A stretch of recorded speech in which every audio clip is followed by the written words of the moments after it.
এক বনে একটি সিংহ বসবাস করত। সে এমনিতেই খুব বুড়ো হয়ে গিয়েছিল, আর তার উপর ছিল তার খুব শরীর খারাপ। এই জন্য বনের সকল পশু পাখি সেই সিংহর সাথে দেখা করে আসছিল। আসেনি শুধু একটি শিয়াল। তখন একটি নেকড়ে সিংহর কাছে গিয়ে বলতে লাগলো, একটা শিয়ালের এত বড় সাহস! আমাদের রাজার এত শরীর খারাপ জেনেও সে একবারও দেখা করতে আসে নাই। এতেই বোঝা যায় যে সে আমাদের রাজাকে একেবারেই মান্য করে না। আর এদিকে ঝোপের আড়াল থেকে সেই শিয়ালটি সমস্ত কথা শুনছিল। তখন সেই শিয়ালটি সাহস করে সিংহের সামনে গেল। সিংহ তো সেই শিয়ালটিকে দেখেই প্রচণ্ড রেগে যায় এবং গর্জন করতে থাকে, মহারাজ, আমার কথাটা তো শুনুন, তারপর আমার বিচার করবেন। এরপর সিংহ রেগে গিয়ে বলল, বল, কি বলবি? তোর কি বলার আছে?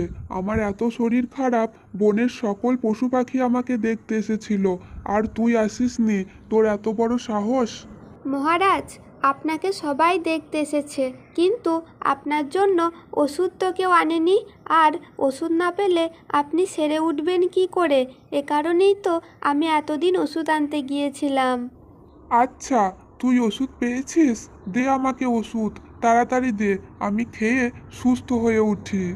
না, কবিরাজ তো আমাকে হাতে ওষুধ দেয়নি, কিন্তু সে বলে দিয়েছে যে একটি নেকড়েকে সঙ্গে সঙ্গে মেরে যদি তার চামড়াটি আপনার গায়ে লাগান, তাহলেই আপনি সুস্থ হয়ে উঠবেন। এই কথা শুনে নেকড়ের তো ভয়ে প্রাণটা বেরিয়ে যায়, এবং সে সেখানে আর একটু সময়ও দাঁড়ায় না, সঙ্গে সঙ্গে দৌড় মার। আর সিংহ সেই নেকড়ের পেছু পেছু ছুটতে থাকে। আর এটা দেখে তো সেই শিয়াল হেসে হেসে গড়াগড়ি খায়। তো সে অনেক দিন আগের কথা। এক সময় সুন্দরবন নামক একটি জঙ্গলে একটি পেঁপে গাছ ছিল। সেই গাছের পেঁপে ছিল খুবই মিষ্টি, কিন্তু ব্যাপারটা হলো সেই গাছে থাকতো একটি দুষ্টু ডাইনি।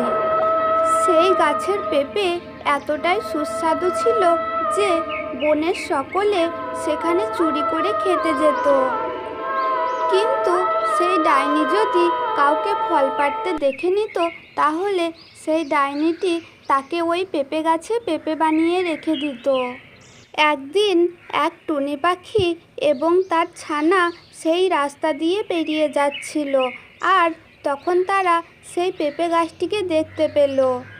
আর এদিকে তাদের প্রচণ্ড খিদে পেয়েছিল, তাই টুনির ছানা টুনিকে বলতে থাকে, মা, মা, আমরা তো সেই কখন থেকে খাবারের সন্ধানে ঘুরছি। এই দেখো মা, একটা পেঁপে গাছ, কি সুন্দর পেঁপে ধরে, চলো আমরা পেড়ে খাই।